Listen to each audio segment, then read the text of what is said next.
एक समय की बात है जब भगवान बुद्ध अपने शिष्यों के साथ जंगल में जा रहे हैं। जंगल बहुत बड़ा होने के कारण उनको पूरे दिन का सफर तय करना था। गर्मी बहुत तेज थी। कुछ समय जलने के बाद सभी शिष्यों को पानी की प्यास लगी और सभी शिष्य पानी की खोज करने लगे। यह बात भगवान बुद्ध भी अच्छी तरह से जानते थे। आखिर जंगल में पानी कहीं नहीं होगा। उन्होंने सभी शिष्य को कहा शांत हो जाएं और इस बरगद के पेड़ के नीचे बैठ जाएं। सभी शिष्य भगवान बुद्ध की बात मानकर बरगद के पेड़ की छाया में बैठ जाते हैं।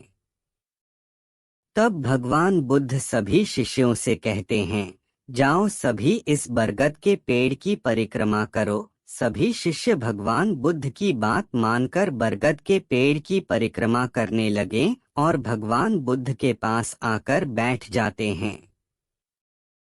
तब भगवान बुद्ध पूछते हैं कि बताओ किस दिशा से ठंडी हवाएं आ रही है। एक शिष्य बताता है कि पूर्व दिशा की ओर से ठंडी हवाएं आ रही है। भगवान बुद्ध कहते हैं, आप पूर्व दिशा की ओर पानी की खोज करने जाओ। इस दिशा में पानी मिलने के चांस ज्यादा है। वह शिष्य भगवान बुद्ध की आज्ञा मानकर पूर्व दिशा में पानी की खोज करने के लिए निकल जाते हैं। कुछ समय बाद उसको कुछ दूरी पर एक पानी का तालाब मिलता है, जहां उस तालाब में पानी भरा रहता है।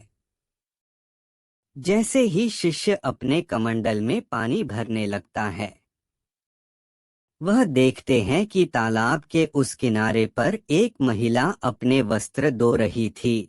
शिष्य यह देखकर सोचने लगा कि यह पानी तो दूषित हो गया, लेकिन वह देखता है कि इस किनारे का पानी साफ और सुथरा है। वह पानी भरने के लिए झुकता है। उसी समय तालाब में से एक बैलगाड़ी गुजरती है, जिससे तालाब का पानी गंदा हो जाता है, क्योंकि पानी के नीचे जमी हुई मिट्टी ऊपर आ जाती है। यह सब देखकर शिष्य बहुत परेशान होता है और पानी पिए बिना भगवान बुद्ध के पास लौटकर आ जाते हैं और पूरी कहानी भगवान बुद्ध को बताता है। भगवान बुद्ध सभी शिष्यों से शांत होकर बैठ जाने की बात कहते हैं। सभी शिष्य शांत होकर बैठ जाते हैं। कुछ समय बाद भगवान बुद्ध फिर से अपने उसी शिष्य को उसी तालाब से पानी लाने के लिए कहते हैं। शिष्य को उनकी बातों पर बुरा लगा, लेकिन उनकी आज्ञा भी नहीं टाल सकते हैं। शिष्य पानी लेने के लिए उसी तालाब की ओर जाते हैं।